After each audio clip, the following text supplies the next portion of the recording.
What's up, dudes and dudettes? Welcome back to Just a Dude podcast. Today we're diving into something I know you've all felt. Why does it seem like everyone's pissed off all the time? Social media, news, even your uncle at Thanksgiving. It's outrage city out there. Today, we're talking to David Beckemeyer, a retired tech guy, internet pioneer from the dial-up days, and now the host of Outrage Overload, a podcast about why we're all so wound up and how to maybe, not be. So stick around. We're talking outrage porn, political tribalism, and even a rapid-fire round to test David's chill. Let's get into it. All right, David, welcome to the show. You've got this cool backstory. You're the founding CTO of Earthlink, bringing the internet to regular dudes like me back in the 90s, and trust me, I do remember that. How do you go from that to starting a podcast about outrage? Yeah, well, thanks, Nathan, for inviting me on the show. Yeah, it is interesting. Nobody, if you ask the people from those days in the 90s, I think they'd be, "You're doing what? You're doing what now?" Right? Most of them would be like, "Yeah, that didn't happen," or that can't be the same David. But yeah, I mean, so I was in tech for a long time, and I ultimately retired from that space. Yeah, I'm in the Bay Area, so I'm not far from Silicon Valley, and I've been sort of entrenched in that world for quite a long time. And I really, frankly, got a little burnt out on that. So I retired from that space, and and then I was playing around with a lot of different other hobbies and things going on. But also I was caught up in the same sort of politic dynamic that everybody else is. And we sort of had the 2016 elections, and that kind of seemed to get people riled up. And you saw people getting mad at each other and breaking friendships. And if they'd defriend them on Facebook, maybe they'd defriend them in real life, and they wouldn't talk anymore. And everybody seems to have a story, Uncle so-and-so is not allowed to Thanksgiving anymore and stuff like that. And then you had 2020 and the pandemic and the lockdowns, and we got in more fights about that, and another wave of that kind of happened again, and that's just been perpetuating. And so I was kind of seeing that in my circles in my life. I was out there getting in Twitter fights over this stuff myself, and a lot of people in my family and life were. So it's like, okay, hold on, what's going on? So that's kind of led me down that path to kind of research, and I've discovered all this language and stuff around it now. And I'm kind of a geek and a little bit of a science and tech nerd, so I kind of went down that path on it, right? And I said, well, is somebody sort of researching this phenomenon and what's happening with us? Yeah, and guess what? A bunch of people are. Duh, of course they are. Yeah. So there's a bunch of science being done on this. So I thought, well, I can bring, some of those scientists and researchers and some of that research, to a general audience. You don't have to be an academic to sort of understand my show. I try to bring it in an accessible way. So I thought, okay, I can bring some of that science. There's also a ton of what I call practitioners. So folks there's a bunch of organizations that are sort of working on this. Toxic polarization would be, one of the main kind of terms that we use out there. And that's this kind of toxic environment where we really we see right past each other. We're all talking and nobody's listening. And, we can't even appreciate, that anybody thinks the way these people on the other side think.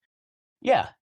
And yeah, so you're absolutely right. And we see that, right, David, every day, because, we've gone from a country that's like, okay, let's see if we can find common ground to if you're not with me, you're against me. And if you don't see things the same way that I do, then I'm just going to write you off. Yeah, exactly. There's been this big push over the last, I don't know, it's been a long time. This is like 50 or 60 years, depending on kind of how far you want to go back. But there's been this increased kind of ideological sorting, right? Where and this idea of ideological purity has kind of set in, right? And like you're saying, if you sort of don't follow the tribe the right way, we're going to, cancel you, or, whatever language you want to use around that. But you're not going to be a member in good standing of our tribe anymore. You kind of get booted out of the tribe. And it's gotten to the point now that even politicians that want to work across the aisle are sort of, we the people, we disincentivize that. We sort of say, no, don't do that. They're evil. Don't talk to them. Exactly. So we've sort of been selling ourselves this story that the other side is evil. Well, and now we believe it. So what do you expect? You can't go negotiate with evil, right? Exactly. Yeah. And with all the polarization, especially in politics, the polarization of going one way or the other, and you pick such a steadfast stance that you almost back yourself into a corner. Right. I mean, just to sit there and look and say, no. And then when they actually do try to work together, you say, why are you working with them? Well, because technically that's what we're supposed to do. Right. Well, and that's the way the country was designed, right? Like it designed for this kind of partisan world because that's why things are hard to get done. Like we complain things can't get done, but that's intentional. Like the system was designed so it's kind of hard to get things done so we can avoid things like majority rule and stuff like that, right? Where you have to go build consensus. You have to, come up with things that have broad appeal, stuff like that, right? Well, no one wants to do that. No one wants to do that work. We just want to yell, that our Yeah. side should win. Yep. We have Exactly. Exactly. and I think, go ahead. Go ahead. No, I'm sorry. Go ahead, David. I was just going to say one thing about doing this show now for almost 3 years is that, I am so much less certain I know stuff than I ever never did before, right? So talking to all these experts and stuff, it really points out how almost everything has more nuance to it. It's more complicated than you think. There's more to that story than you think. Because, we tend to jump very quickly on our sort of tribal position on something. And we really don't even know that much about the issue. We only know what we were told to think. And, and then when you go look at it, if you look in your tribal news sources and your tribal information sources, they're going to support all these ideas that you already think, and you're just going to keep doing that. And that's one thing that I've learned the most. It's probably the biggest thing that's affected me on this show is now I'm much more like, it's hard for me now to have like a strong opinion about many things because it's like, maybe I don't know that as well as I think I do. Right. Yeah. Yeah, exactly. And one of the things that came up recently that I think a lot of people are talking about today is this new airplane from Qatar, for that the president's going to accept on behalf of the Department of Defense. And, for me, back in the day, like you said, when I was polarized, I would have been like, no, let's just, let's take it. How often do we give money to other countries and never get anything in return? Right. So let's let somebody give us something for right. But now, because I talk with other people and see other things, I always realize there's more to the story than what we actually see. Right. And so you have to start thinking, okay, if it's a gift, are there going to be strings attached? Are they going to ask for things in the future? It's a national security concern, right? Because if they give us a plane that comes from Qatar, we're going to have to rip the whole thing apart to make sure that it's safe. There's no listening devices, no, any of that stuff. So I'm like, it's a double-edged sword. While it's nice to get things that you don't have to pay for and that the taxpayers aren't going to have to pay for once, in the end, is it really going to be worth it? And is it an ethical dilemma? That's the question, Right. And one thing that this administration seems to like to do is like they do things sort of in public. So it's like, well, it must be legal because I'm doing it in public, right? But like, Yeah. wait, you'd be complaining to death if this was somebody on the other side doing it. And we're all guilty of this. Like, don't get me wrong. We don't see it when we're doing it. I do a lot of interviews that I call kind of these man on the street interviews, or sometimes I call them street outrage. Mm-hmm. I talk to just regular people. So this is when I'm not talking to a scientist or an academic of some sort. And I'm just talking to regular people. And we talk about a lot of stuff, outrage media and how they're being affected by it and what is it and, this kind of thing. And, when I get towards the end, I ask questions about like, what's a hot button issue for you? And this is when everything we just talked about, like we've been talking for sort of 2 hours about tribal politics and, polarization, and we want to lower the temperature and all this. And then at the end, I asked this hot button question and all their tribal nature comes out. It just comes right back, time, right? And even though we talked about it, you can't see it when you're doing it. You're just blind to it when you're doing it, and that's been a big lesson for me. And I'm the same way. I guarantee you I would be doing the same thing. Yeah, and me too. I mean, I can back to, as much as I like to say I try to remain neutral and, bring the facts just as without a spin on them. We all spin, right? We all do. It's just human nature, to go the way that we want to go with something. But yeah, and, I wanted to ask you a question because, you talked about the different outrage, social media. One thing that I came across on your site was outrage porn. Now, I have an idea that it sounds spicy, but I'm guessing it's really not, right? Well, yeah. Well, I like the term, although I think you probably, you could get you banned on YouTube or something probably. Right.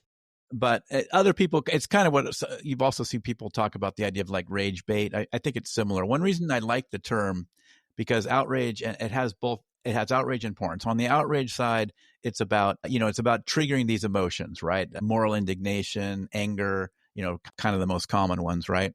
And so that's one side of it, is triggering these emotions. But I like the porn side word too, because it's also like we're addicted to it. Like we want this stuff. We seek it out.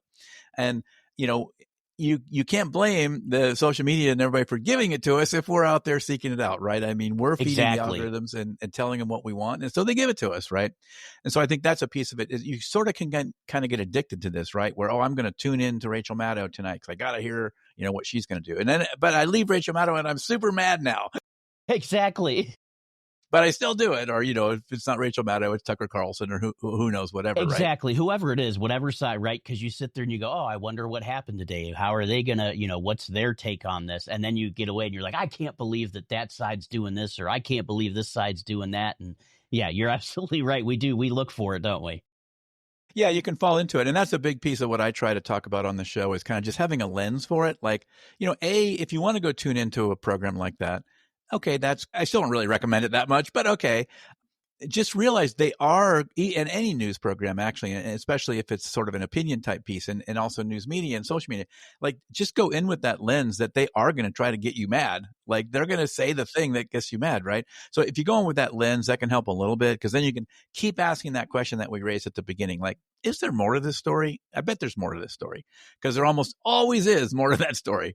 And you know what? That's probably one of my favorite posts online when I see something and I know that there's stuff missing from a story just because I maybe have read another one or saw a different take. That's my favorite post to kind of, troll folks is to say, and now the rest of the story, Yeah.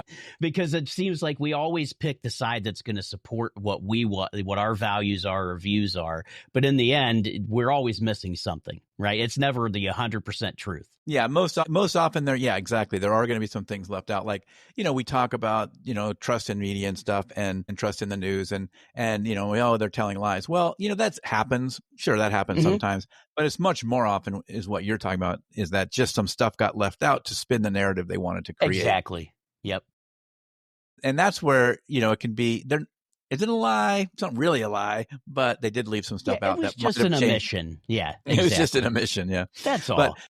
And that's why, and I'm saying it's a heavy lift on people. And it's terrible that we have to deal with this because it's not easy, right? Because a lot of times people say, well, read some things from the left and things from the right.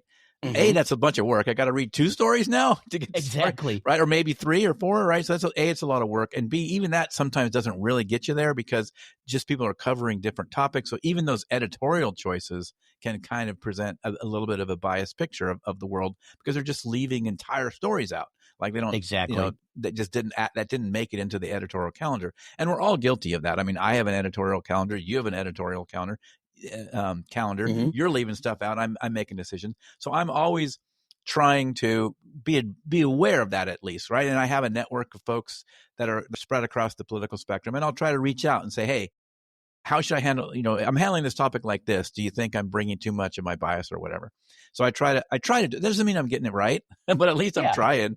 And you know what? And that's what I got to commend you on that, David, because the fact that you're trying to, come at it from like a neutral point of view, right? And just tell the facts and get people information out there and have people understand where their bias comes from. I think that's huge because, we are stuck so much in our little bubbles that we really need to break those bubbles and come back out of them, Yeah. And it's getting to the point where like facts themselves are polarized and weaponized, right? So, and that's really tough. Like my show is part of is a Connors Institute podcast, right? And Connors Institute is out of Shippensburg University, and their main mission, their sort of paired mission is providing quality information in a nonpartisan way and protecting democracy, right?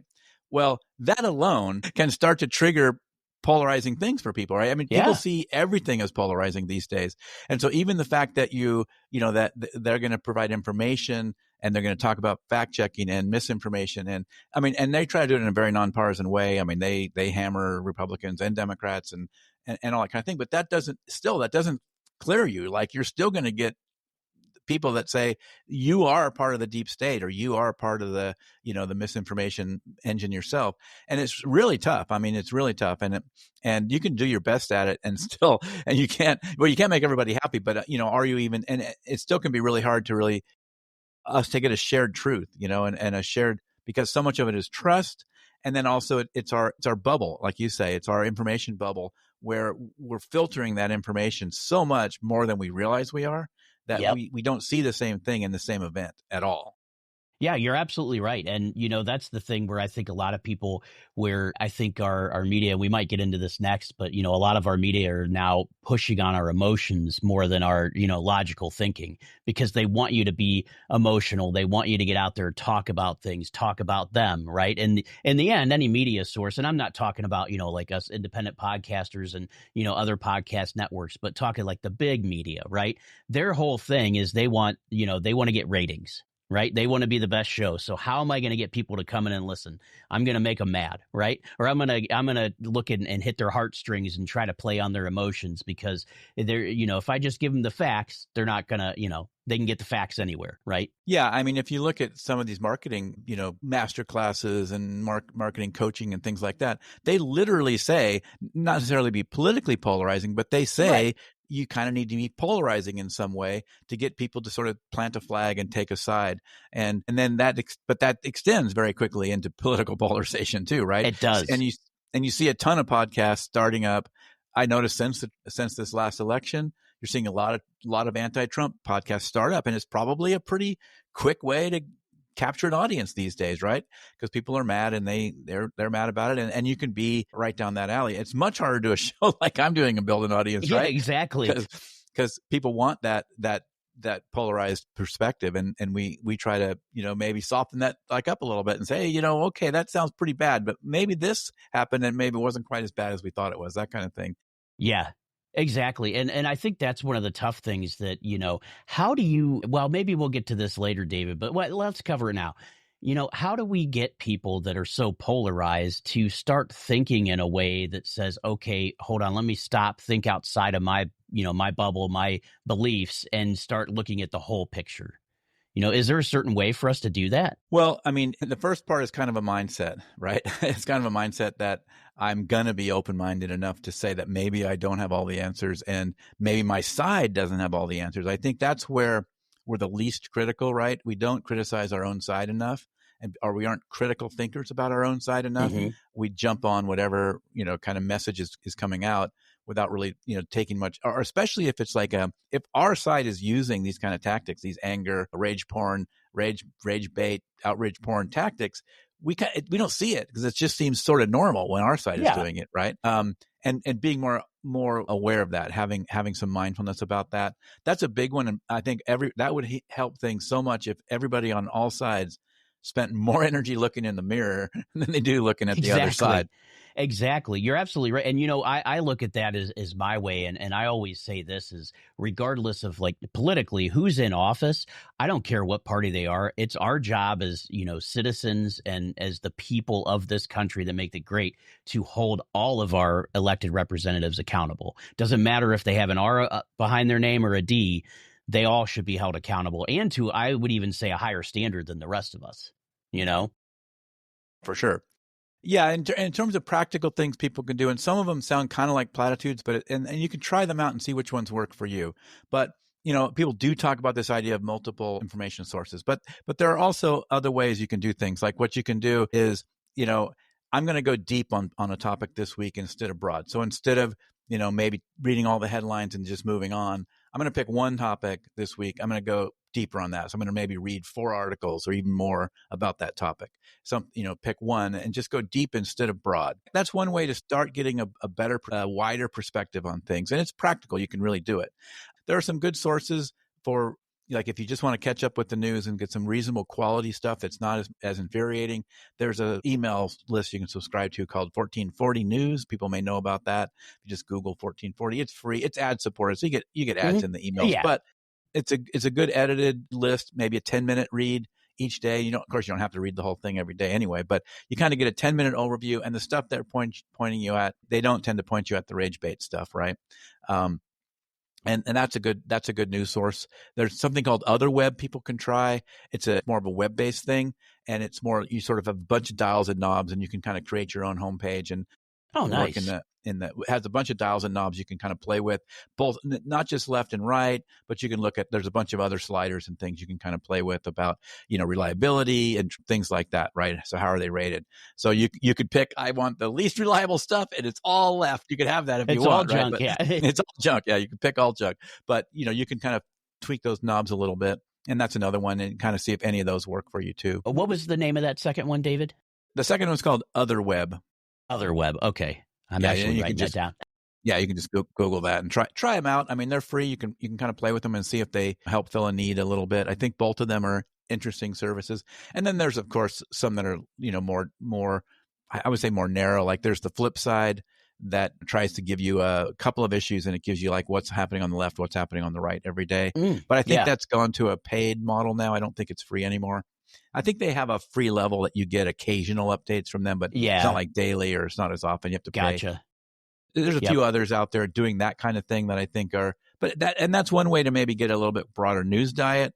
But yeah, a lot of it is mindset, and this stuff is not easy. Like everybody kind of wants the magic solution, And I was talking about those interviews that I do with regular folks, and this is not scientific, but I talk to a lot of scientists that do real science. But right.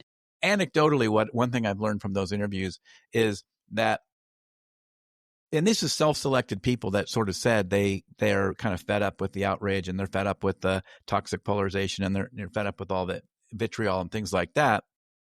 And when I probe that a little deeper, what I really find is they just want the other person to agree with them. Then they wouldn't have the vitriol, right? And we all kind of want that, I guess. We want kind of everybody to sort of see things like we do.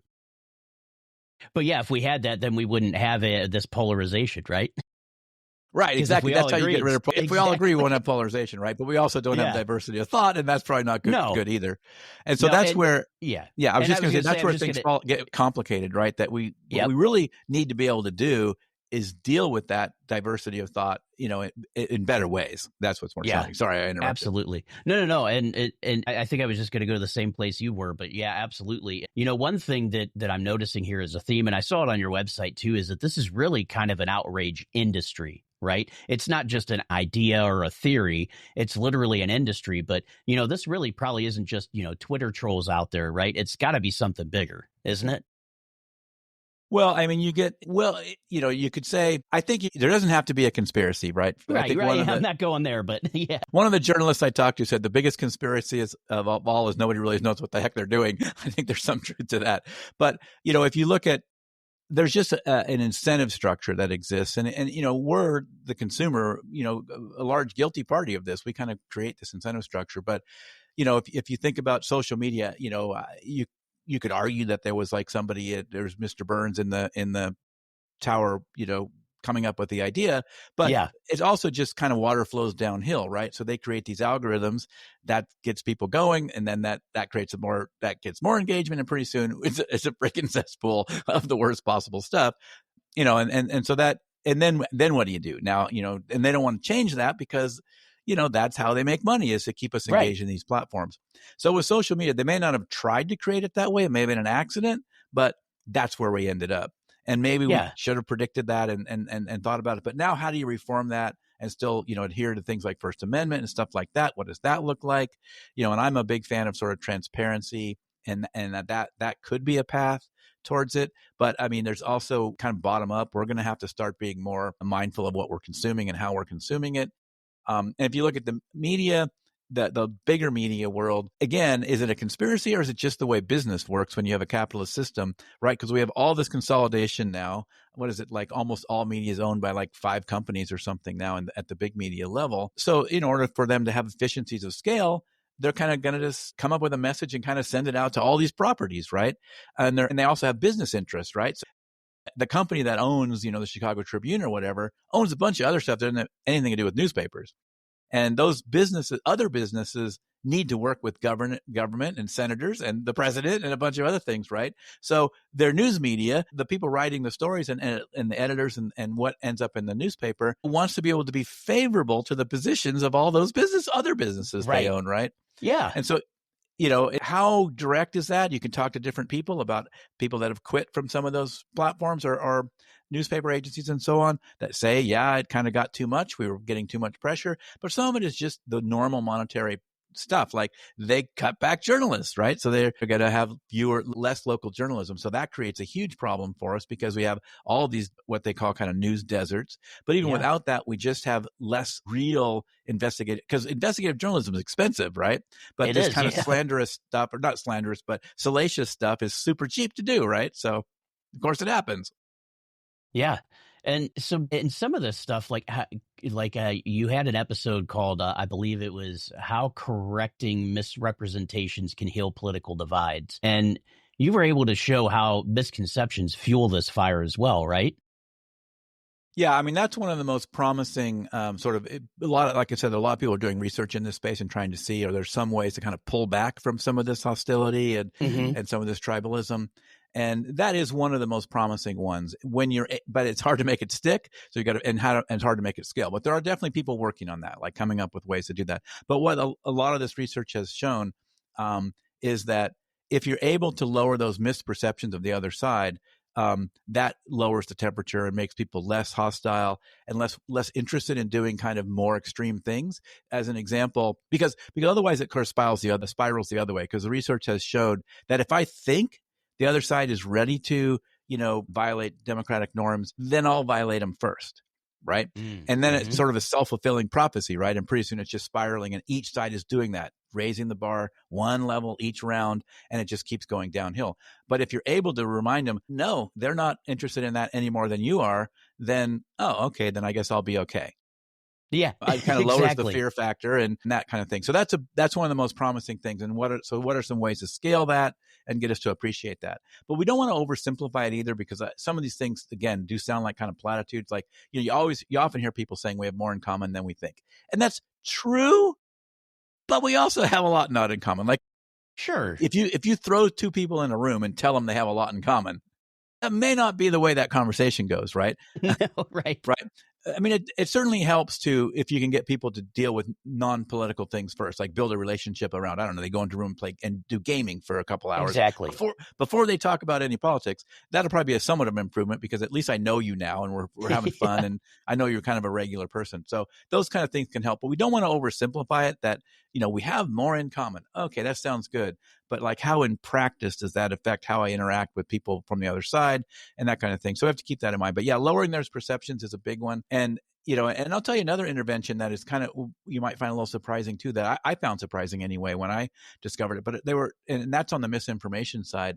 And there was all these different things people tried and tested to see if you could reduce misinformation spread and fact checking, all that kind of stuff. The intervention they found to be the most effective at scale and easiest to do is an intervention that has nothing to do. I mean, it's just sort of random. We'll put out a message that says, important, accurate information is important. It's not quite that simple, but it's something like Yeah. that. Very, very, it's neutral. Like, it didn't say you were telling anything wrong. It doesn't say, the Democrats have all the facts, or it doesn't say the Republicans have all the facts. It just reminds us, quality information is important, or accurate information is important, and they try to find the most neutral language to say it. Now, that little intervention made a huge difference on the amount of misinformation getting sent out. So imagine that. Just the fact that just reminding people that accurate information is Yeah. important did it in a nonpartisan way. And they're still studying sort of why it is. But I mean, I think a big piece of why it is because it just resets your brain a little bit, right? It gives you a minute to activate, the whole fast, slow brain thing, and the second half, the number system 1, system 2, and all that. I think it maybe gives you a little bit of time to activate that system 2 before that. You're talking about how the media wants to get you enraged, because that kind of deactivates system 2. And now I'm only operating on my emotional Exactly. brain, and I'm going to overreact really fast. So maybe that's it. I don't know exactly, but I think maybe that could be it. I mean, they're still kind of trying to study why that intervention works, but I find that super interesting that. Yeah, that it really is something that simple can really improve the accuracy of the information that you receive. Yeah. And that seems like a reasonable thing that could really scale. So that's, something that I was encouraged by. So Yeah, like I very said, there are a lot of promising people for working sure. on this stuff. Yeah. Yeah. I'm excited by, the number of smart people, way smarter than me, that are sort of working on these problems. So hopefully we'll start to see some improvement. And I'm not being, Pollyannish about it. It's not going to be easy. It took a long time this to is get not here. going to happen tomorrow. Yeah. Yeah. It took a long time to get here. It's going to take a while to unwind it.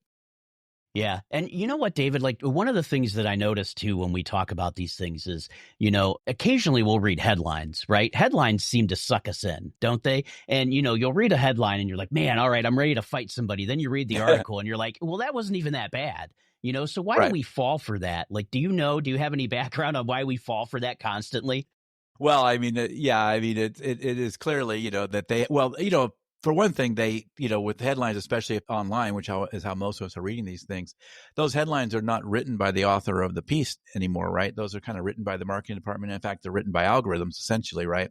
So they A/B test all these different versions of the headline. I mean, first somebody, writes a white when they think it'll be emotional, right? They're looking for how Hmm. do we get it. The original writer of the article might have written something pretty bland, right?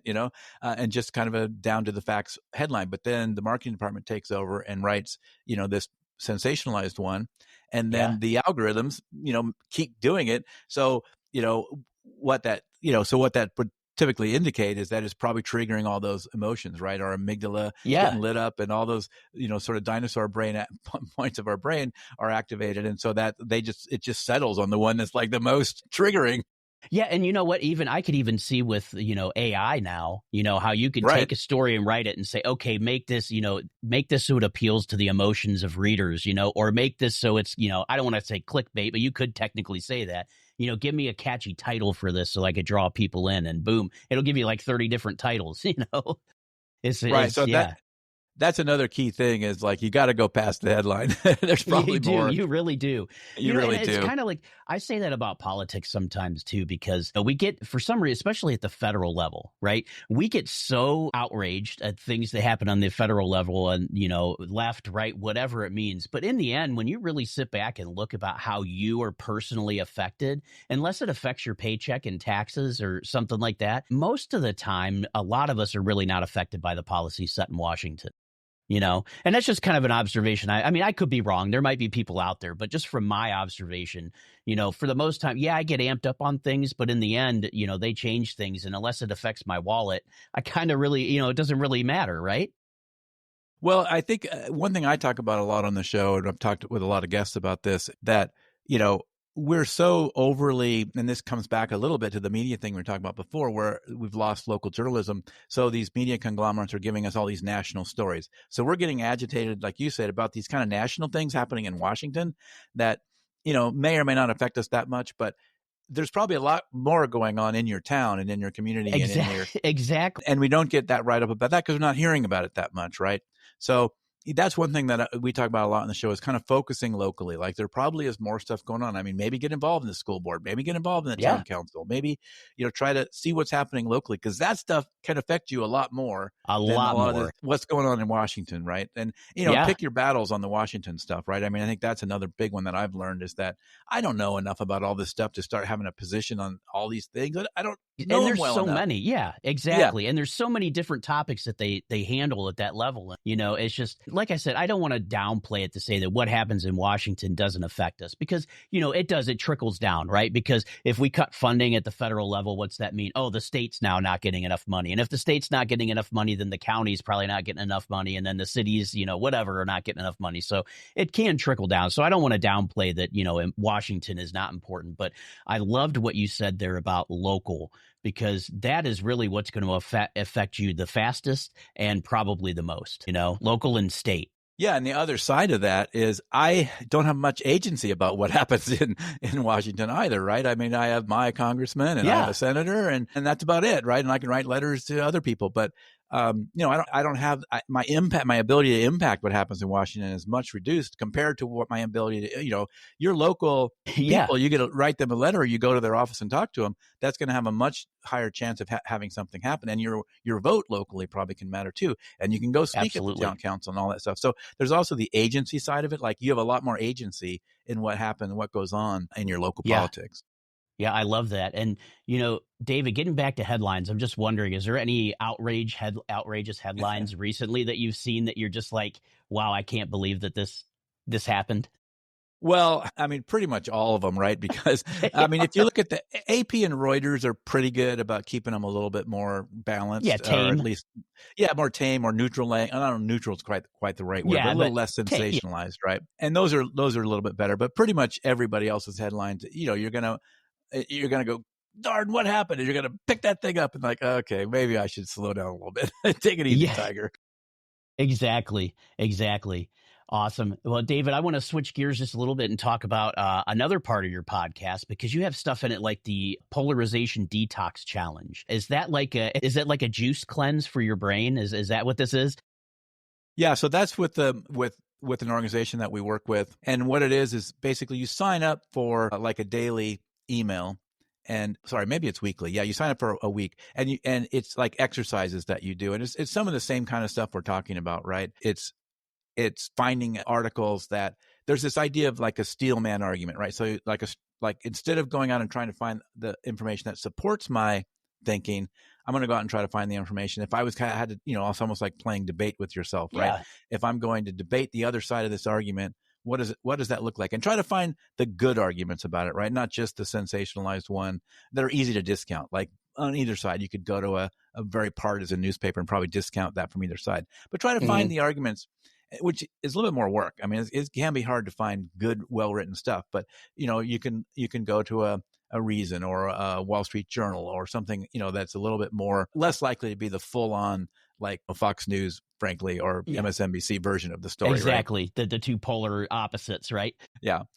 So it's things like that. So you go through those exercises, and at the end of it, they've shown that most of us really do look at the world in a new way. We're sort of realizing the other side is maybe, especially my neighbors. I mean, I think that's one of the things that is a big concern for me. Like it's one thing to call these people you don't know very well in some other state evil or whatever, but Right. when you think your neighbor right down the street from you who has kids in the neighborhood, it's like they're evil because they voted this other way. Are they though? Yeah. I mean, don't you know them? Don't they have like I say, like a lot of the same concerns you have? So I think that's where I really get concerned that we're ready to like walk over there and literally practically shoot our neighbors these days. That's how close we are to the edge in many cases. Yeah, and you know what? And that seems to be the thing now. For myself, I'm, individually a little different, and thank goodness I'm an individual, right? But like, I'll give you a perfect example. My neighbor across the street, we both had different yard signs in this last presidential election, and Right. but we've been friends forever. And I went to him and I said, "Hey, why are you supporting this candidate?" And I said, "I just want to understand." I said, "No, you vote for who you want to. This is a free country, right? I want you to have your freedom of vote." But it was good to understand and just have a good conversation to find out why they were voting the way that they were voting, and then of course I provided my opportunities and said, "Hey, this is why I'm voting." And, this goes more with my moral background and belief or whatever it may be, but it was nice because we had a conversation. We understood where we were coming from, and neither one of us was wrong, but I think those are the types of conversations we need to have, is have an understanding of why people maybe do what they do, so we can see those things that are similar, and just understand that, yes, we're not all the same. So yes, if you're going to put two candidates, people are going to vote for each one. Right.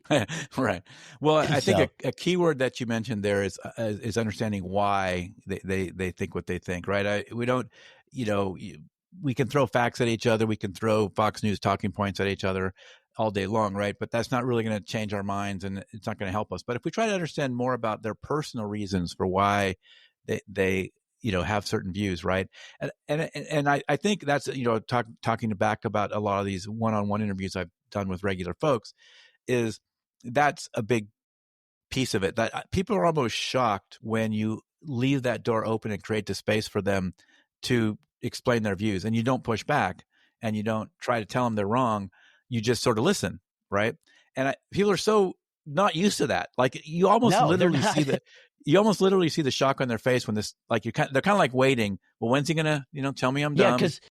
Yeah, right, David. Like, because if you talk with people, right, and we've seen, and I've fallen into this trap too. You start listening to people and you hear like a talking point, right? What you consider a talking point, and then as soon as you hear that, you start thinking, "I'm going to rebut this," And that's, to me, that's where I need to say, "Hey, Nate, shut up, let them talk, and let's hear the whole thing. Then, if you want to bring your views in, that's fine, but respectfully." Yeah, and that's what you're talking about there is exactly why this stuff gets hard, and it's not necessarily natural, because like you say, our more sort of innate interest is to do that. Like, oh, I picked that target now, because part of it is because we often go in these conversations with kind of a win-lose attitude. And we have to go into it more with the let's try to understand each other better attitude. I sometimes talk about it like, can you turn it into a detective story? Let's be on the same. So we have the same goal. We're both going to try to understand why we see this thing differently instead of, Yeah, I'm going to our win, you're going to motive, lose. right? Yeah, Yeah. exactly. What's our motive behind our ideas and understanding? And the funny thing that I've found, like with my neighbor across the street and other people that I can have these respectful conversations from, is they bring a viewpoint that I may have never even thought about my entire life. And when you look at it and you say, well, from your viewpoint and from your past, I could totally understand why you're voting this way, or vice versa. And so it is good, but one of the things that I've noticed is, like, for buddies that argue about, got into an argument about politics and now they don't talk, how do we fix that? You know? Yeah. No, these are challenging problems, right? And when we talk about a lot of this idea of depolarization and bridge building, some of that language, it often starts. It's such a big problem. Like, if you go into it thinking, "Well, I'm going to solve the world's problem," which is kind of what I did. I'm naive. I'll go fix the world's problems, right? If you go into it with that, like, you're not going to do that. Like, it's not going to happen, right? You're not going to light the match that solves the problem. Probably, you might, maybe you will, Right. But what you can do is you can change it in these smaller circles, right? And you can expand out those circles, right? So you can change your own interaction with people you know.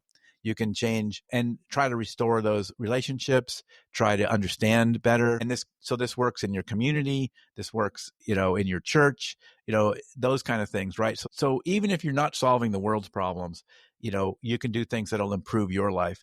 But yeah, how do you do that? So how do you do that? Well, it's really hard, right? So because there's a whole bunch of prerequisites, right? You have to have a mindset that I think you have to be ready to walk away too. Like, if I'm getting too triggered, I can't do it right now. Like, we're going to have to move on, but let's agree to come back to it. But I'm going to have to drop out right now. I'm red in the face. I can't do it anymore today. So let's come back to it in 2 days.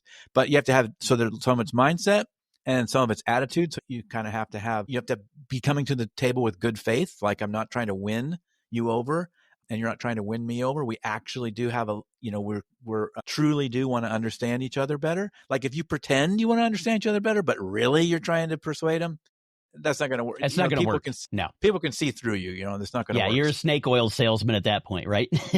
Yeah. So you have to kind of get that mindset up, and that's very unusual, right? We're not used to that. So, and it's not exactly natural. So it starts there. It starts with kind of mindset and intent. And I think intent is just such a huge factor in this. And if you have, the intent, if both sides have that intent, you'll have good outcomes. That doesn't mean you'll agree with each other. Right.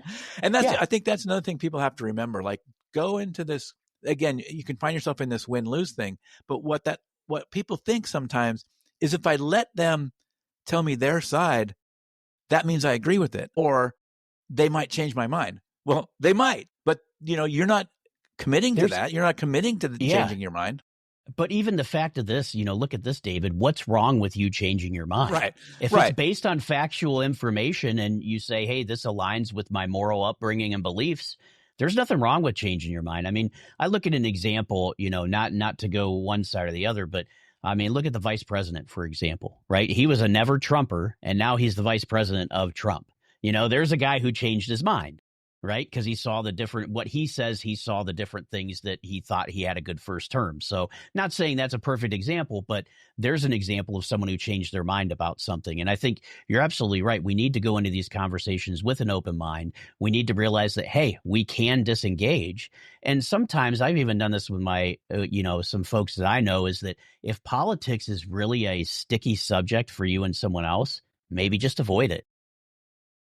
Well, yeah, I mean, yeah, definitely there are situations where it makes sense to avoid it. And again, yeah, raising it is maybe not the best choice a lot of times, but avoiding it for everyone all the time is also not great. No, we have to get better. Definitely wouldn't say, but like, say you have a family member, right? And, you can't choose your family. That's the one thing you can't choose. So if you have a family member and, and they talk politics and you have different views and you guys are never going to agree, there's nothing wrong with saying to your, hey, Uncle John, I know you love talking about politics and we don't agree. How about we just don't talk about it around each other, but we could still be family and love each other on the rest of the stuff, Yeah, exactly. And you could also, depending on Uncle John and everything else, you can also try to set up that, that deeper conversation. Like, hey, when you want to talk about some of this stuff, maybe here's some framework. Are you okay with, or can we agree to these ground rules?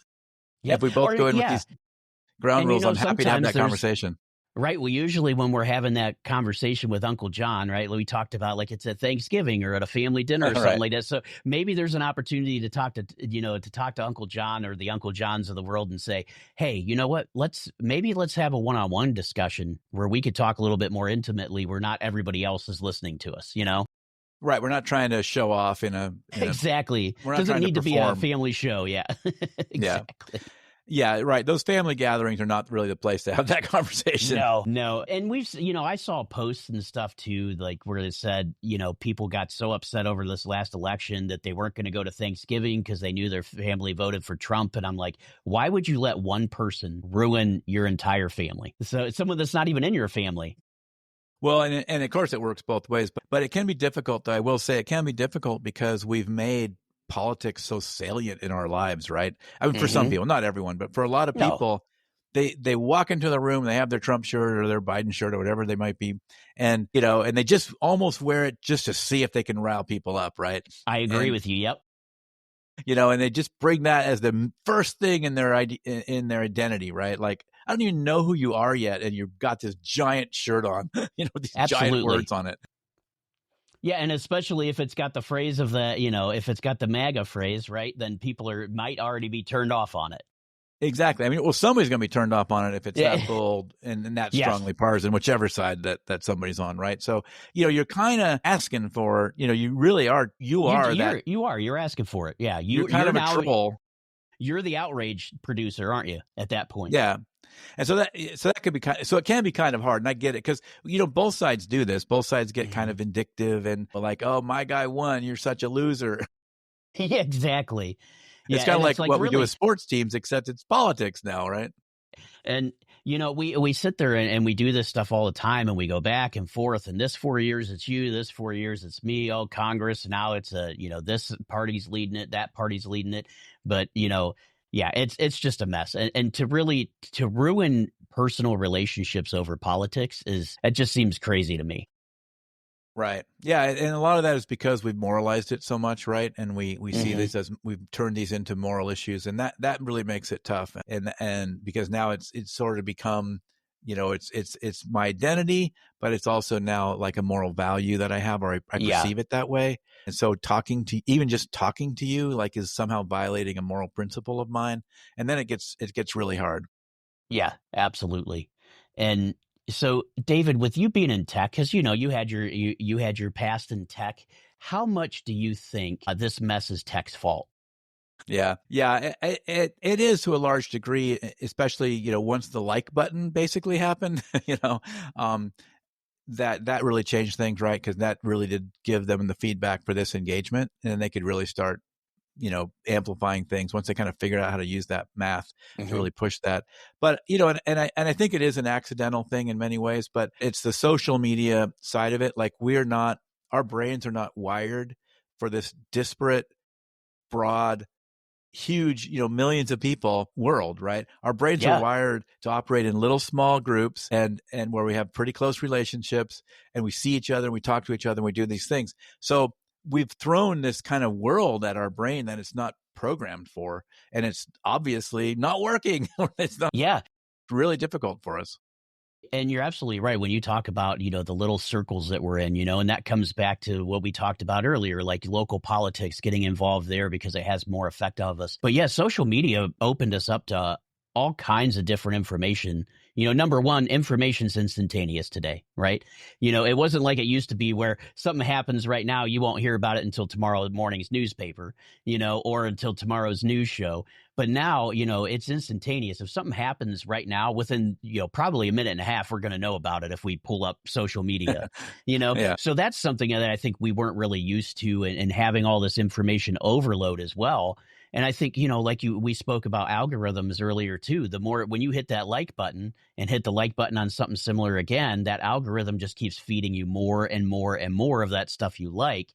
And then next thing you know, you're just like in an echo chamber, Yeah. And that's where that intentionality can be a big factor, right? Like be intentional with how you use social media. Maybe set parameters around it. Like I'm only going to use it for this many minutes during this part of the day. Don't use it when you're going to bed right before bed. Like these are not like we know there's so much science around this, yet here we are, we do it anyway, right? But it's really bad for you. Like I'm telling you right now, every listener, just put your phone on do not disturb whatever your bedtime is. Put that phone on do not disturb. Don't pick up your iPad or whatever other device. Read a book or just go to sleep. Yep. Just listen to some Yeah. music even maybe, but go to sleep without all the notification buzzes and the social media rallying you up, because there's so much research about this. We absolutely 100% know that part is Yeah. not a good thing. It is funny. I had a guest on a while ago, David, that he talked to me about what he called his puppy transformation. And what he would do is he noticed when he get into see a lot of these political stuff coming up in his feeds, he would go and search for puppies, and find like playful puppies or funny puppies. He's like, that way the algorithm would switch and stop giving him all that negative, political stuff. And then he'd start, being able to laugh and have a little bit more fun. But yeah, it is amazing that, they're really feeding on what we like, especially with the social media platforms, to say, hey, if you like this thing, we're just going to keep giving it to you until you tell us otherwise. And it's even, they even do stuff like people like you. So people that have liked, because you like this, other people also like this. So they also will do that, right? Exactly. So now it's like these second and third order things that aren't even something you liked. Yep, exactly. What, and I know we talked about a couple of them, but David, do we know what the fix is? Like, do I just delete my phone and live in the woods, or, what do you think from what and you've talked to scientists and stuff, so I have to assume they've offered some great feedback on this, but what are some practical steps to help, get us out of this outrage overload? Yeah, well, a lot of it is that intentionality, right? So trying to set that mindset of kind of a mindfulness about that this stuff is going on around you and you're being manipulated by all these, whether it's social media, whether it's TV media, whether it's politicians' campaigns, if you get involved in those, if it's these activists and things like that. I mean, what do they say in these activist posts? Send $5 or like the world's going to end kind of thing, right? Yeah, I mean, yeah, exactly. And you're like, I sent $5 yesterday. It's still going to end? Yeah, exactly. Never they ends, keep bringing right? it up. It's like, wait, I just got to give you $5 every day. Yeah. Yeah. But no, I like that. Sorry, go ahead. Yeah. So that's one is kind of that being mindful and having intent, being more intent, because this is where we're getting into trouble, is when we're doing passive. Like, you were saying the cat thing. It's almost like you wish the social media services had like a passive mode where I'm going into dumb passive mode. I just want the cute stuff. Like, don't give me any of that other stuff. Just give me the cute stuff. Like, that would be, then the passive mode would be, because a lot of times we're killing time. We want to be entertained, but then of course, what else is in there? It's all the stuff that's going to rile you up too. Exactly. And so, trying to be more intentional about it. It's hard though. I mean, the tools really make it tough to do that. Like, you can spend a lot of time tweaking your feed and all that. And pretty soon, it's like you're retiring because you spent so long screwing around with it. Yeah. And now you're like, well, now I'm too old to even see my phone. So yeah, I can't even read it anymore. I need a new prescription. Exactly. So, so that's one thing. Yeah. Go ahead. No, I was just going to say it's, so definitely less screen time, I think is a huge thing that we're hearing here, right? Get yourself out of those screens. And I could definitely do that because, right, more time with your boys, talking to local people instead of, just being on that screen and going through those things. I can definitely get behind that for sure. Yeah, and being more intentional about it, like maybe, like I say, setting aside a time during the day, or maybe setting a maximum, like I'm going to do 20 minutes, that kind of thing. And then also, like I said, that idea of the deep dive. Sometimes, like if you really feel like I want to understand a thing, pick something to deep dive on instead of, then that's going to take you away from the feed for a while, and you can go deep dive on that topic. Yeah. And I think the other thing about the idea of like our being so hostile and ready to be hostile with our political rivals, is it's just going to take, getting to know people better. And again, that can be something you can do locally. Like if you live in a purple neighborhood, get to know the purple people, right? I mean, get to know the people on the other side, and and see that they're for the most. Yeah, are you going to find crazy ones, quote unquote, your version of crazy? Of course, yeah, of course. But for the most part, that's the exception, right? We see that in the news. We see that's what's highlighted of these sort of most extreme versions of people. But in real life, that's really not who real people are.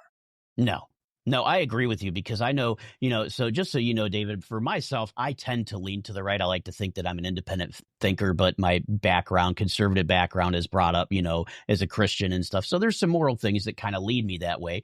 But I always vote, with what's going to be best for me, But what I've noticed is I live in a very red or blue city, and most of the people around me don't generally think the same way I do. But I have great relationships with all of my neighbors, because I know that there's things that we could talk about, things that might be, I know there's one neighbor across the street that I probably won't talk politics because he gets really fired up, but there's another neighbor that we'll talk about all kinds of different things and we'll agree on a bunch of stuff together, but we'll still have, at the end, we'll still go our separate ways. So, but you're absolutely right. That's a great thing is I don't think people are getting out there and actually talking with real people face to face like we used to, Right. And we're a little bit afraid of it because we have we see these conversations online. We see how heated things can get.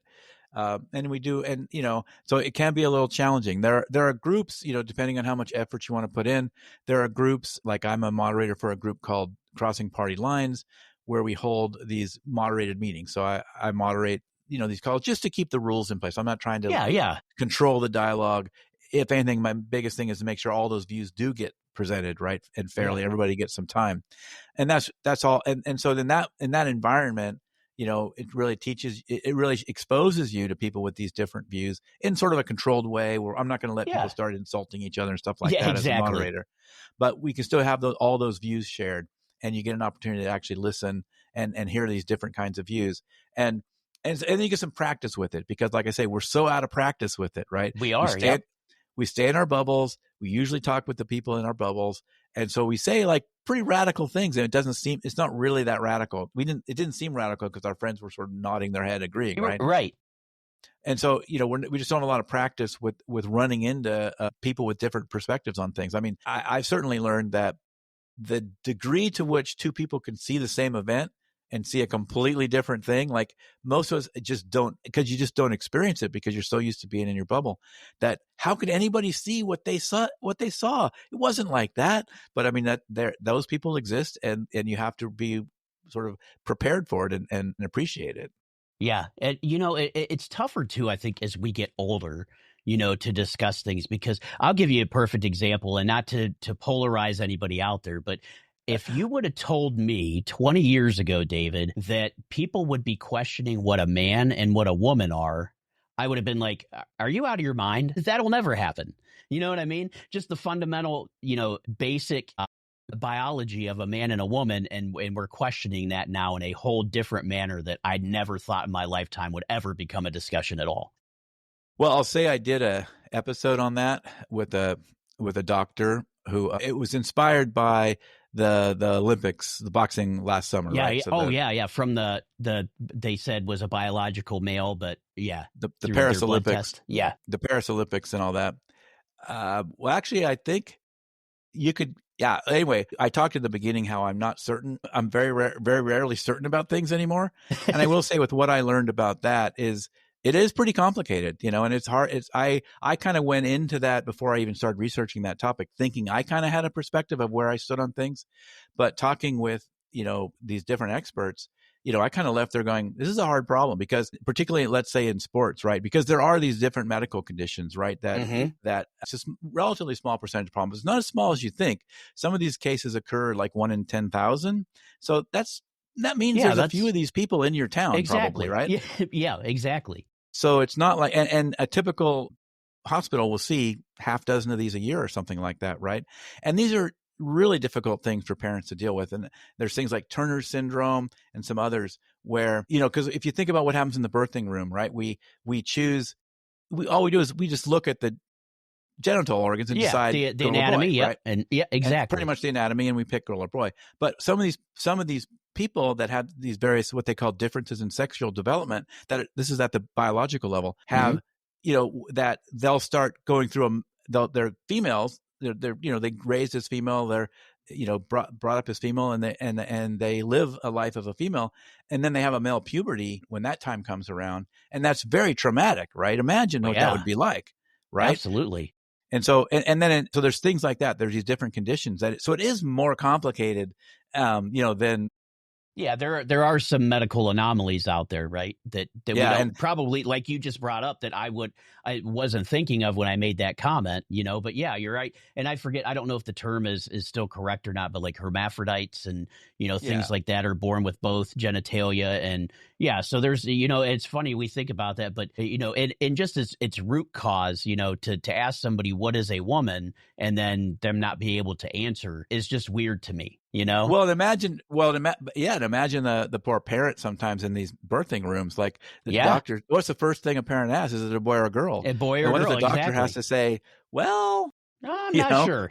yeah, we're not, We'll have to I see don't how know, we're this not plays sure. out. Those are difficult questions, but Yeah, and they even are. getting all the way up to getting all the way back to kind of the whole sporting thing. Like I thought I had Hmm. a strong position about that, but the more I learned, it's hard. It would be difficult. It's a difficult call because like somebody's getting excluded, right? I mean, the way you Hmm. could think of it as women's sport Yeah.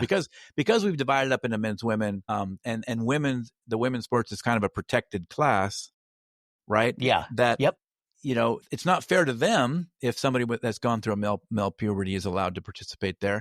But then it's also not fair to that person that was kind of always a woman, who raised a woman and Yeah. played with did all the things, whatever women things, and now they're not allowed to participate there, and then they're not allowed to. So somebody's going to get kind of hurt by it, right? And that's when it does get complicated. I mean, I totally understand why. If I had a daughter or something competing in those sports, I probably would not be happy about Yeah. somebody that's gone through a male puberty. You're going to have like 20% more muscle mass. You're going to have more breathing capacity with your oxygen, way your oxygen, Hmm. how you can oxygenate, all that stuff, right? And so it probably isn't. So there's that, so that's not fair to them. But then it's also like, then it's also what do we do with these people, right? They want to Yeah. compete somewhere. So where do they compete? So do we need a third class? How does that look? Something like Yeah. that. So it's not as easy as I first thought it was. No. No, exactly. And the other thing too is, like being raised as a girl because you thought, you were told by doctors that you were a girl, and then to have a male puberty, that to me almost seems like an exception. But, again, I don't Right. know, because I It think is, that well, a like I lot of say, the it's like stuff, one in yeah, 10,000. So it's not like zero. It's yeah, enough that those people exist. And exactly. there But there it are other doesn't it seem syndromes like that as well. it does seem small enough, though, that it shouldn't be as nationally recognized as it is, doesn't it, though, David? I mean, it seems, Well, a lot of right. It times, gets like, brought to the forefront. If you think yeah, about, like, I think specifically with, let's take, the boxer, back to the boxer again.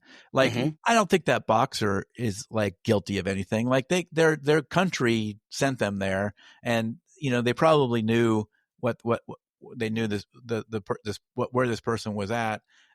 But that person, as far as they're concerned, has always been female, right? That's their life that they've lived as a biological female, as far as they were concerned, right? They always were. And so I don't really like, they weren't trying to screw anybody over. Like they just thought they were, I don't think, maybe they were, but like, yeah, you could yeah, who see a knows? situation where they Yeah, weren't, right? yeah, I don't know what they were thinking, but I'm just saying you could see a situation where they weren't. They were just being themselves, and their country sent them there. And they show, and then they get put in the limelight. Like now they're at the center stage of this thing. Like you say, it's one in 10,000 people. Who knows how many people are, how many countries are sending people like with some of these conditions into athletics. But, you know, so yeah, so now they're there. And I still feel like that, maybe there's something to do with them, but you're right. I mean, should it be our forefront topic? But then what happens is all the misinformation, right? So you have yes, all the people that said she exactly. was all the people that said she was trans, Born a right? That she man, or used to yeah, be or a male trans. and Yep. now became a woman. And there's apparently no evidence for that, right? That's just some made up stuff. But then that's what happens is we get all this weaponization of this stuff. It doesn't and instead of really dealing with a complicated problem that has real, like, these are challenges. Like, we have to kind of come up with what's the best way to handle this. Instead of that, we're getting into all Yeah, these political fights about it and then picking a side exactly. and saying I'm right and you're wrong on it. But yeah. Yeah, and if you think about it, a lot of the stuff that we get outraged over is like like a 20% issue. And I'm just going back. I know you're Or a tech less. guy. Yeah, I know you're a tech guy. I'm a tech guy, and right, we generally try to solve for 80-20, right? Right. We try to solve for 80% because the 20%, we can handle as is. But it seems like from the country, as far as outrage, it seems like we're focusing on that 20%, and nobody's really dealing with the 80% that affects most of the people. Yeah, I mean, I would say you still can't leave the 20% out, right? If No, I'm not we saying that don't we want to leave do, but people with yeah, different disabilities out, but yeah. But yeah, I but get what you're yeah, saying. I think, yeah, the yeah. idea that we're not, yeah, we're certainly focusing on a lot of our sort of outrage and weaponization on some of these things, right? And yeah, and that's an ongoing problem. I mean, It is. I think some of this is leftover things we probably should have resolved 50 years ago, right? Yeah. Yeah. You're right, because you sit there and you look at it and say, this is such a big deal, or it seems like such a big deal, when in reality, it's not as big of a deal as, it's played out to be. And I think a lot of it comes back, as we talked about before, about social media, right? Bringing people up, having instant access to different news sources, and then only taking the things that, we may want to have. So that gives us an idea, like and this is why I loved what you said, David, about go out specifically on an issue and look for the factual information from what you would believe the other side to be, and see what those views are. And like you just brought up, I just talked about just man, woman, right? That was, I took a very basic, and you brought up some things that I didn't even think about. And that's why I love having conversations like this, even though they can be hot button topics. It's good to hear, because like I knew, you talked with experts and they give you a whole different thing. And you don't think about these things that biologically happen to people that might have been a woman that now they went through a male puberty, right? Because like you said, 1 in 10,000, most of us probably never heard of it. Right. But you're right. They're there. So we shouldn't forget about them either. Yeah, exactly. These are real problems. It's not like, we, like you say, you just kind of throw them under the bus. Exactly. Deal with and you just at all. pretend it doesn't exist. Yeah. Yeah, you can't pretend it doesn't exist. But yeah, you're sometimes right. It can flip flop on where we focus all of our energy, for sure. Absolutely. All right, David. But yeah, that goes back to that point I was talking about at the very beginning about being certain about stuff anymore, right? Yeah. Like usually what I discover when I'm when I'm really certain about something, that probably just means I don't know enough about it yet. Exactly. Yeah. When I'm 100% certain about something, I know that I'm 100% certain to be wrong. Pretty much. It seems that way sometimes. Yeah, it does. But excellent, David. I want to switch gears a little bit, and I want to test what I call your chill factor a bit. I'm going to hit you with some rapid fire questions. I call it Dude Q&A. Super easy. It's just based on your background. So hopefully nothing's here that is alarming, or that you don't think, that you're going to be like, why are you asking that? And if something is like that, then just, say, hey, I don't want to answer that, and we won't answer it. I get the pass button. Yeah, exactly. So first question, most outrageous thing you've seen on Twitter this week? You know what? I'm really not hanging out on Twitter very often anymore. No, but there's probably some social media thing I saw.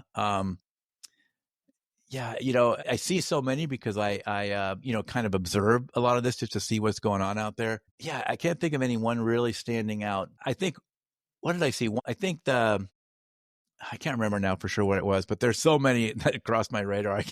I can't pick one out. Yeah, no worries. I'm sure we'll find probably 20 before, the end of the week. So yeah, I could probably scroll right now and find you one. Oh yeah, I'm sure. So now, because you've been in the outrage industry, and I don't mean that you've been causing outrage, but trying to understand it, from what you've seen, out of left wing or right wing outrage, which appears to be louder at this time? Yeah, there's actually a lot of research on this, and and you have the right side seems to really dominating a lot of the social spaces right now. Particularly, like there's a lot more sort of podcasting and alternative media voices from the right now. The left kind of has not, figured out how to leverage that as well. And so you're seeing that. I think, and if the question is who's more extreme, that's a tougher one. I think that they're both similar in some ways. I think the right, you'd have to argue, does have more characters that do more sort of outright, false misinformation stuff. Mm-hmm. But both sides have a lot of the same tendencies, They no do. one really. Yeah. And I will never be, as I say, I'm a person that tends to lean to the right. I will never be one that says the right is better than the left because, again, I lean, but I tentatively try to go what's going to be the best for what I think is going to be the best for the country, myself, that type of thing. But yeah, I wasn't trying to get who's the worst. I just wanted to say, who seems to be the loudest at this point. So because I don't want to discredit anybody on the left, and I don't want to discredit anybody on the right, because I feel like we could learn so much from each other if we just have that open dialogue.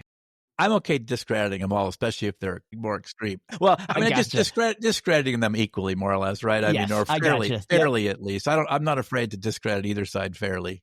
Yep, I gotcha. If there's one app that you could delete to save humanity from outrage, do you know what it would be? Wow, because they're all pretty bad. I mean, Twitter has gotten to be a lot worse. I mean, Twitter right now is pretty bad, but it's happening everywhere. But yeah, I would say Twitter's one of them that would maybe be near the top of my list because it's so popular too, right? Yeah. Yeah, absolutely. It is, and it's you're right. You can go on there and you can see both sides. Don't get me wrong, but it's definitely you're seeing a lot more from the right. I think at right now on them Well, not only that, you're just seeing and much more the outrage toxic instead. stuff. Yes, yeah, yeah. It's like I mean, some of the stuff I was on there earlier today, and some of the stuff I just was scrolling and just shaking my head, going, "Really? Come on!" I mean, common sense tells you this isn't true, you know. Well, But and it gets personal so fast, and it oh gets my gosh, yeah. because like, could you think, David? And this is what I always go back to. You know, when we were kids, when we were younger, if you said some of the things to someone's face that people now say to you online, that would end in a fight, in a physical fight, right? You know, and it's like that's where I think the social media has taken away that personal aspect. Because if you and I were to meet, or me and someone else, let's say we're fighting on Twitter, we were to meet in person, I guarantee you that person probably would not say what they said on Twitter to my face. Right. Yeah, the norms are so different in real life, right? I mean, Yeah. yeah, the stuff that happens, and it's almost like social media encourages some of that behavior, right? Yeah, they really do. They really do. Yeah. Um, from your podcast, Outrage Overload, have you had a funny guest moment yet that kind Yeah, of sticks out to you? yeah, we've had a few. I mean, I think one is when things just got kind of off the rails on a conversation, and we had to go. But it actually became a lot more interesting after that, right? Because I had a guest that, well, kind of out of the blue said something like, "Well, then it got difficult," or something like that, and I'm like, "Well, yeah. What do you mean I don't want to talk about that? I absolutely want to talk about that. What happened? What was the difficult thing?" Exactly. Yeah, absolutely. Those are the conversations we need to have, right? To understand. Yeah. Yeah. All right. Final question for you.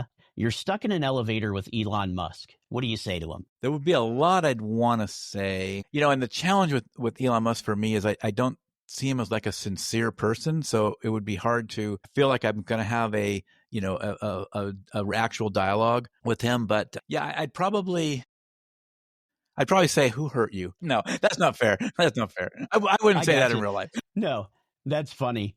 Yeah, well, that's it. You survived the dude Q&A. Like I said, it's usually not bad. I just like to ask a few questions just to get some so we can find out a little bit more about you, David. As opposed to just your podcast. But thanks for enlightening me with my dude Q&A. But obviously, this is for me. This has been awesome, David, because you've given me some different viewpoints. We've discussed what the outrage overload is, and talked about your podcast, some of the outrageous things we see, how to have good conversations with each other.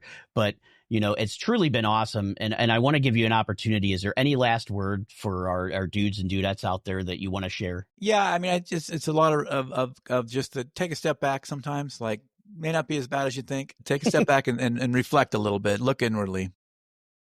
Yeah. Awesome. And where can our listeners go to find you, David?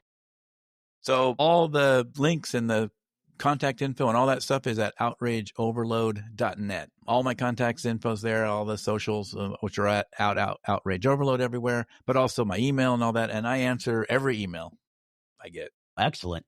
Yeah, that's nice. I try to do the same thing too, David. It's I like to have good interactions with people because I feel like we get a lot of great ideas from our listeners, and they tell us really what they want to hear and what our next thing is up. But no, I love that, David. And just so you know, and so everybody else knows on the show, David's going to have a guest spot on my webpage as well, justadudepodcast.com. So David, your photo will be there with all your links, all your socials, anything that you put in. So justadudepodcast.com, you can find all of David's information there as well. So David, again, thank you so much for joining me. Is there, I want to give you a last opportunity. Anything else that you want to discuss or talk about before we depart?